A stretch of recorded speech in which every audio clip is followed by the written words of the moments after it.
ఇప్పుడు వాడి పెళ్లి అయ్యేటప్పుడు కూడా వాడు కనీసం వాడికి చైన్ కూడా పెట్టలేకపోయారు కదా. మా వాళ్ళు కాదండి అమ్మ అది సాంప్రదాయాలు అడిగితే ఎవరు అనుకుంటారు అసలు. చైన్ పెట్టలేదు ఎప్పుడు అంటే ఎంగేజ్మెంట్ అప్పుడైతే ఒకసారి చైన్ బ్రేస్లెట్ అయితే పెట్టాము. ఇంకా తర్వాత అయితే ఐడియా లేదు అత్తమ్మ మరి ఇంకా ఏమనేది అంటే పెళ్లి అప్పుడు అత్తమ్మా నాకేం పెట్టారు పెళ్ళప్పుడు పెట్టారా అసలు. ఇప్పుడు మేము మా పిల్ల అనుకొని నీకు ఒక 50 లక్షలు ఖర్చు పెట్టుకున్నాం. మా అమ్మాయి మా ఇంటికి వచ్చే అమ్మాయి మా అమ్మాయి అని వాడికి ఏమి ఇచ్చారు? వాడికి అంటూ ఒక వాల్యూ ఉండాలి కదా. అదే దాని తర్వాత అయితే ఏమైతే అడగలేదు అత్తమ్మ. చైన్ బ్రేస్లెట్ అయితే ఎవరు తాంపేందని అడిగితే మా వాళ్ళు కాదండి మమ్మీ. అంటే మీ ఇంటికి వచ్చాక ఎవరు అసలు? అత్తమ్మ మా అమ్మ. ఇప్పుడు నేను అమ్మ బిడ్డని ఎలా చూసుకుంటా? నా బిడ్డలా చూసుకుంటా ఇప్పటికి కూడా. అత్తమ్మ ఐడియా ఉన్నంత వరకు అయితే మమ్మీ వాళ్ళు అయితే పెద్దనాన్న వాళ్ళు కూడా దీని గురించి అడిగినట్టయితే లేదత్తమ్మ. చైన్ అడిగినా పెట్టము అని అయితే నా ముందే అడిగారులే కానీ అమ్మ చెప్తే విన్నానే. మా వాళ్ళు కాదు. ఎవరు అసలు వాడు? అట్లా ఏమైతే జరగలేదు అత్తమ్మ. నాకు తెలుసు కదా. చైన్ అయితే అప్పుడు ఎప్పుడు అత్తమ్మ? ఎంగేజ్మెంట్ ముందా లేకపోతే ఎప్పుడు అత్తమ్మ? ఎంగేజ్మెంట్ కి పెట్టారు. పెళ్లికి అడిగితే ఏమన్నారు? అమ్మని అడుగు. సాంపేందని అడిగితే మా వాళ్ళు కాదని. ఏది చైన్ అత్తమ్మ? ఏదో అడిగితే మా వాళ్ళు కాదని. చైన్ రింగ్ ఏమని అడిగారు అత్తమ్మ? రింగ్ ఏంటి చండాలంగా? అంటే డైమండ్ రింగ్ అట్లా అత్తమ్మ. అంటే నాకు తెలియదని అడుగుతున్నా అత్తమ్మ. నాకైతే నిజంగా ఐడియా లేదు దీని గురించి. అంటే వాడిని కూడా మీరు కూడా మనుషులాగా ఒక వాల్యూ ఇస్తే వాడు కూడా మా మామగారి మా అత్తగారి ఇవన్నీ వచ్చి చక్కగా ఉండడానికి వాడికి ఇష్టం కలిగింది. కానీ వాడు ఎప్పుడు బయట పడలేదు. కానీ ఒకరు గుర్తు పెట్టుకోవాలి, గుర్తించాలి కదా. మా ఇంటికి వస్తున్నా మా బిడ్డని గుర్తించాలి. అది గుర్తించాలా? లేదత్తమ్మ. ఇప్పుడు మమ్మీ కూడా అంటుంటది. నేను చెప్పా ఇప్పుడు తను డబ్బులు లేవు వ్యాపారం పెట్టాలి బిజినెస్ పెట్టాలి. నీకు నేను చెప్పా ఒక 2 కోట్లు మాకు తీసుకొచ్చి అదే ఏ వ్యాపారం పెడదాం కదా అని చెప్పి నేను అనమన్నా. నువ్వు ఆ పని చేసావా? దాని తర్వాత నాకు అసలు ఆ సిచ్యువేషన్ రాలేదత్తమ్మ. ఫోన్స్ దాని గురించే మనం వాష్రూమ్ లో విన్నాము. దాని తర్వాత ఆ టెన్షన్ లోనే ఉన్నాం అత్తమ్మ. అసలు అంటే డిప్రెషన్ కి వెళ్ళిపోతున్నప్పుడు నేను చెప్పాను ఏమి కంగారు పడొద్దు, టెన్షన్ పడొద్దు అని ఇట్లా చెప్పాను అత్తమ్మ అన్నావు. గానీ ఇప్పుడు నీ పేరున ఎన్నో ఉండి అంటారు. వాడి చేతికి ఇచ్చి ఇది చేద్దామని అంటే వాడికి ఒక తృప్తి ఉంటది. అసలు మీరు గుర్తించింది ఎక్కడ? డాడీ గుర్తించింది ఎక్కడ? ఇప్పుడు దాని గురించి తర్వాత అంత సీరియస్ డిస్కషన్ రాలేదమ్మా. ఇప్పుడు స్టార్టింగ్ లో మరి వస్తే రావచ్చు అత్తమ్మ. అంతేగాని మీరు దాని గురించి చెప్పిన తర్వాత మేము అడిగేదాకేంటి డాడీ అసలు పెళ్ళినప్పుడు ఏం చేశారు? డాడీని ఆలోచించుకోమని. ఏం చేశారా ఆలోచించుకోమని. పిల్లడికంటే ఒక వాల్యూ ఇచ్చారా? కనీసం గొడుగు పట్టడానికి కూడా రాలేదు. వర్షంలో తడుస్తా నుంచున్నాడు. ఎంత ఘనంగా తీసుకెళ్ళాలి ఇంటికి, లేదంటే అక్కడికి వచ్చినప్పుడు కానీ ఇవన్నీ ఉండుంటాయి వాడి మైండ్ లో. నాకు బాధని వాడికి అక్కడే మైండ్. అందుకే అప్పుడు ఉండమంటే వాడు ఉండలేకపోయాడేమో అనుకుంటా ఉంటాను. లేదత్తమ్మా నాకు చెప్పాడు. అలా అని కాదత్తమ్మా. నేను ముందే ఆయన అడుగుతానే ఉన్నత్తమ్మా. అంటే నార్మల్ గా నీకేమైనా ఇబ్బంది ఉంటే నాకు చెప్పు అని అంటే ఇబ్బంది ఏం లేదు. చెప్తాడా అర్థం చేసుకోవాలి కానీ చెబుతాడా? మా అమ్మాయి పేరు ఎంత ఉంది అంత ఉందని చెప్తున్నారు కానీ కనీసం ఇంత ఇచ్చి ఏదన్నా వ్యాపారం చేసుకో. మామయ్య గారికి అక్కడ డబ్బులు లేక ఇబ్బంది పడ్డాడు. ఇప్పుడు ఏంటి తక్కువ రేట్లకైనా బిడ్డల ముందు వాళ్ళకి డబ్బులు చేతికి ఇచ్చి బిజినెస్ చేయించాలని తక్కువ రేట్ కైనా అమ్మేశారు ఇప్పుడు కొన్ని స్థలాలు. అత్తమ్మ మీరు అప్పుడు ఒకసారి అన్నారు అత్తమ్మ దీని గురించి. ఒకసారి ఇట్లా ఆయనతోనైనా తృప్తిగా ఫీల్ అవుతాడు అని అన్నారు కదా అత్తమ్మ. ఇప్పుడు నాకు తెలిసింది అయితే నేను చెప్తున్నా అత్తమ్మ. ఇది స్టార్టింగ్ లో చేయనది అయితే నాకు నిజంగా ఐడియా లేదు. చెప్పింది సంపాదన అడిగాడే నాలుగు అడిగితే మమ్మల్ని కాదండి అంటే అసలు వాళ్ళకి వాల్యూ అంటే ఎక్కడ ఇచ్చారు? అయితే ఇది అసలు ఎంత వేదనగా ఉంటుందో తెలుసా? ఇప్పుడు నువ్వు నా ఇంటికి వస్తా అంటే నా ఇంటి బిడ్డ నా బిడ్డ అనుకుని నీకు ఖర్చు పెట్టుకున్నావు. ఎందుకు? మేము అప్పులు చేసుకొని వడ్డీకి డబ్బులు తెచ్చుకొని కూడా మా బిడ్డ అని చెప్పి నీకు అట్లా చేసుకున్నాం. అంటే పెళ్లి ఖర్చులు తీసి మామూలుగా 2 కోట్లు అయింది. ఆ రిసెప్షన్ అనేది పక్కన పడేసి నీవారు నీకు నేను చెప్పా. నువ్వు నమ్మ నువ్వు తెచ్చుకునేది మనకు ముఖ్యం కాదు. నువ్వు 20 తెచ్చుకుంటే అందులో 3 తీసేసుకో. డైమండ్ సెట్ కొనుక్కో. రేపు నీతో పాటు ఇంకో అమ్మాయి ఇంటికి వస్తుంది. నువ్వు చక్కగా డైమండ్ సెట్ ఒకటి కొనుక్కో. ఆ డబ్బులు వచ్చి మనకి ఏం చేయవు. ఇప్పుడు నీ పేరున ఎన్నుండే మాకైతే తెలియదు. ఆ డబ్బులు వచ్చి మాకు ఇక్కడ ఏం అరగబెట్టేది ఉండదు. కానీ నలుగురిలో ఉన్నప్పుడు ఒక ఇది మనకు కనబడాలి అంటే ఇట్లా చెయ్యమ్మని నీకు చెప్పానా? చెప్పారత్తమ్మ. మీరు కూడా వెంటనే కాకుండా మొన్ననే అయింది కదా పెళ్లి, కొంచెం టైం తీసుకో, ఇప్పుడే కాదు అని అన్నారు కదత్తమ్మ. డైమండ్ సెట్ కొనుక్కోమని అది కుదరదు. ఇప్పుడు మమ్మీ డాడీ వాళ్ళు ఎంతసేపు ఎక్కడో ఉండే అల్లుళ్ళకి కొంతనే చెప్పారు కానీ మా అల్లుడికి అట్ట పెట్టారు, మీరు పెట్టరా, మా అమ్మాయికి ఇలా పెట్టారు, మీరు పెట్టరా అని చెప్పి అన్నారు. కానీ ఒక ఇంటిలో వచ్చి ఉండే కోడళ్ళని గురించి నేను చెప్తే అసలు డాడీ పట్టించుకున్నాడా? లేదత్తమ్మ. దేని గురించి అత్తమ్మ? అసలు మామూలుగా చెప్పారంట. ఇప్పుడు రెండో అబ్బాయికి వచ్చే అమ్మాయి బాగా ఉండమ్మాయి, మా ఆడపడుచు కట్నం పిల్లకి 50 లక్షలు ప్రాపర్టీ ఇస్తుంది, ఇవన్నీ చెప్తే కూడా అవి పరిగణలోకి తీసుకోవాలా? అంటే ఇద్దరు ఇంటి కోడలు ఇంటికి వచ్చే చోట దాని గురించి పరిగణలో తీసుకోరు, కానీ ఇద్దరు వేరు వేరు ఉండే అల్లుళ్ళు పరిగణలో తీసుకోవాలా? కాదు, ఎప్పుడు చెప్పారత్తమ్మ ఇదంతా? ఇద్దరు ఇదంతా అప్పుడు నుండి జరుగుతూనే ఉంది. మీరైతే స్టార్టింగ్ లో అప్పుడు ఒకసారి మాకు చెప్పారు కదత్తమ్మ, అది డైమండ్ నెక్లెస్ తీసుకోమని చెప్పి. దాని తర్వాత నేను ఒక 2-3 days ఆగి మెల్లగా డాడీకి చెప్పాను అత్తమ్మ. చెప్తే అన్నాడు డాడీ కొంచెం ముందునే కదా, కొంచెం ఒక 1 month, కొన్ని ఒక 1-2 months ఆగి టైం ఏం వాల్యూ ఇచ్చారు నాకు, అది కావాలి అసలు ముందు. డాడీ మమ్మల్ని ఏం వాల్యూ అంటే ఇచ్చారు, నాకు ఒక కారు కొనమని చెప్పారు, అంటే సంపాదన అది లేదు. ఒక్కటత్తమ్మ అన్ని మెల్లమెల్లగా అవుతుంటాయి అత్తమ్మ. కాకపోతే మనం మొన్ననే కదా అత్తమ్మ ఇవన్నీ అనుకున్న తర్వాత ఆయన కూడా ఎక్కడ నేను చెప్పానంటే ఇప్పుడు నీకు 10 ఇస్తున్నారమ్మా, 10 ఇస్తుంటే నువ్వు 10 తెచ్చుకోవద్దు అని ఇట్లాగా 2-3 అవి నీ వరకు నువ్వు ఇట్లా చేసుకోమని నేను నీకు చెప్తాను. ఎందుకంటే మనం ఒక ఇదిలో ఉన్నప్పుడు నువ్వు వచ్చేప్పుడు నువ్వు ఘనంగా రావాలి. రేపు రెండో అబ్బాయి ముందు, ఆ రెండో కోడల ముందు నా బిడ్డ ఇది తక్కువ అవ్వకూడదు, నువ్వు తక్కువ అవ్వకూడదు అని ఎన్నో చెప్తాను. సరే మేఘన ఇవన్నీ తీసేసి నువ్వు ఈ మధ్య మీ డాడీని ఆలోచించుకున్నాను. వాడికంటే ఒక వాల్యూ అంటూ ఇవ్వలేదు, నాకు తెలిసి అయితే ఇవ్వలేదు.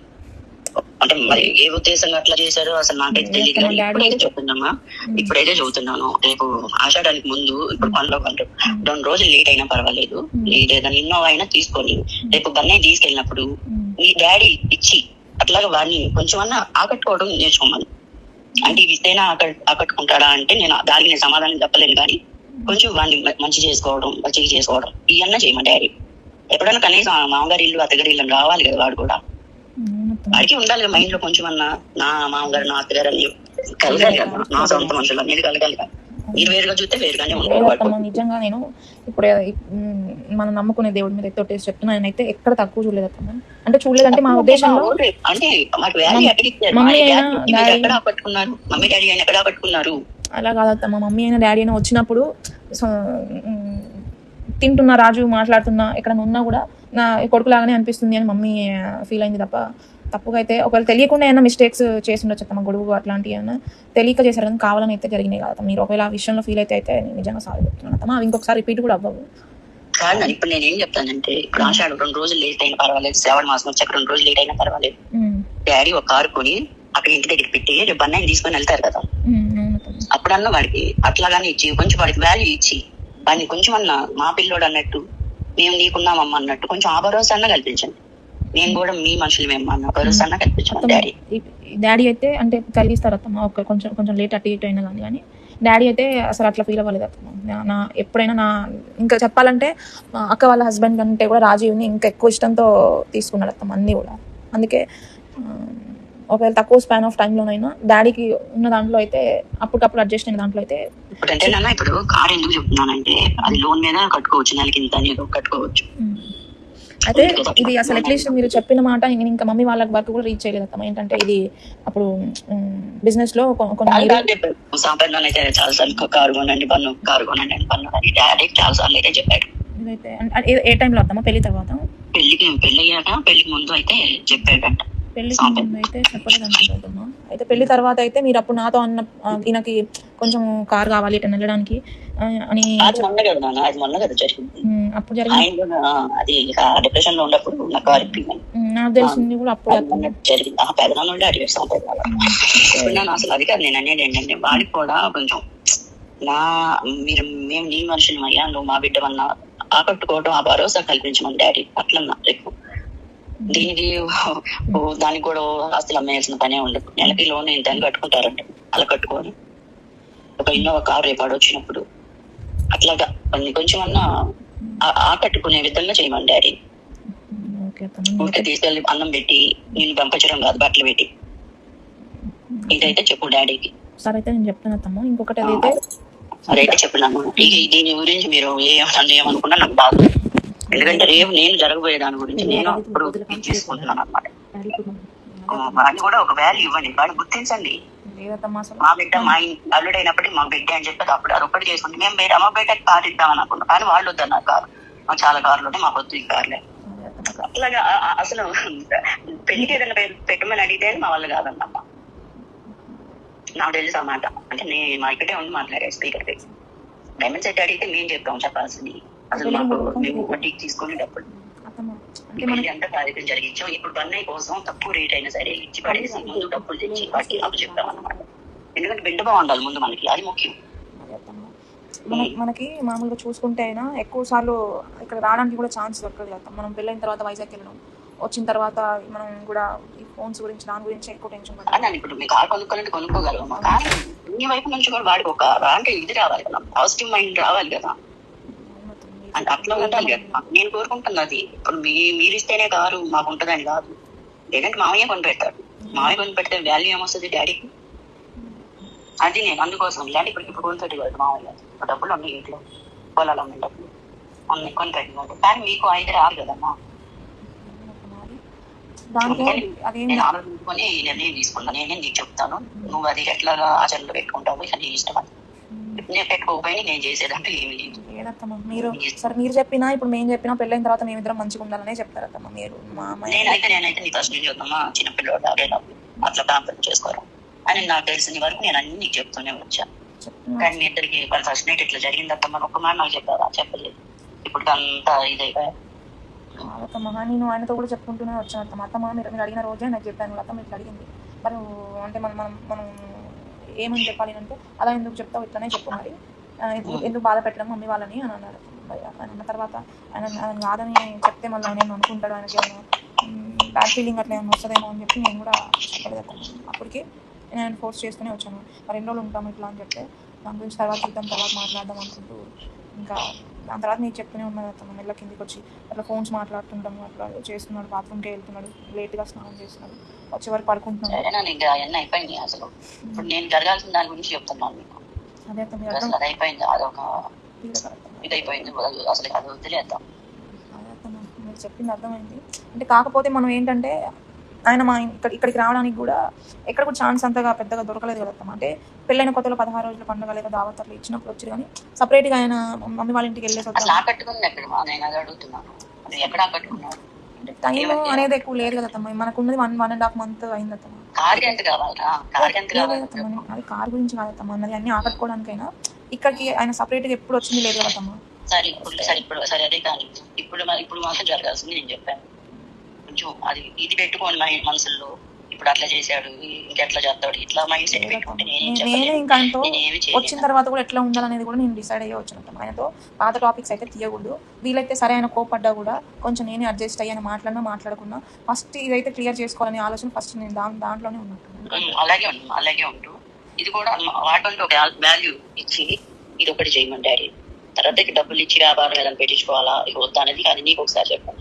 అది నీ ఇష్టం, మీ డాడీ ఇష్టం, ఇదన్నా చేయమని రేపు ఆషాఢం అయిపోయారు. మీరు అన్నట్టు ఇప్పుడు డాడీ అయినా అన్ని సెట్ అవుతే ఏదన్నా ఒక పొలం అన్నా తీసేసి బిజినెస్లో ఇన్వెస్ట్ చేయడానికి పెద్ద ప్రాబ్లం ఏం కాదు. మెయిన్గా డాడీకి కానీ మమ్మీకి కానీ ఇప్పుడు ఏముందంటే మనలో ఫస్ట్ వాళ్ళిద్దరూ సరిగ్గా ఉండాలి. అది ఉన్నదంటే ఇంకేదైనా చేస్తారు అత్తమ్మ. అది సెట్ అయిందంటే ఏదైనా చేయడానికి వాళ్ళు రెడీగా ఉంటారు. మీరు అడిగినట్టు మెల్లగా టైం తీసుకొని ఏంటి బిజినెస్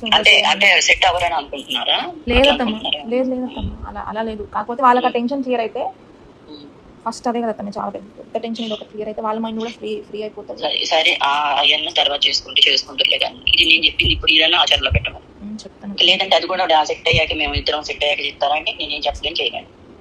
లేదమ్మా చెప్తాను నేను కూడా, కానీ నేను కూడా ఎందుకు చెప్తున్నానంటే ఇప్పుడు నేను కొని వాడికి ఇచ్చుకోలేదు కాదు, మీరు అంటూ వాడికంటూ ఒక వాల్యూ ఇచ్చినట్టు ఉండాలి, మీరు కూడా వాడు నాకు కట్టుకున్నట్టు ఉంటుందని ఇది నేను చెప్తున్నా.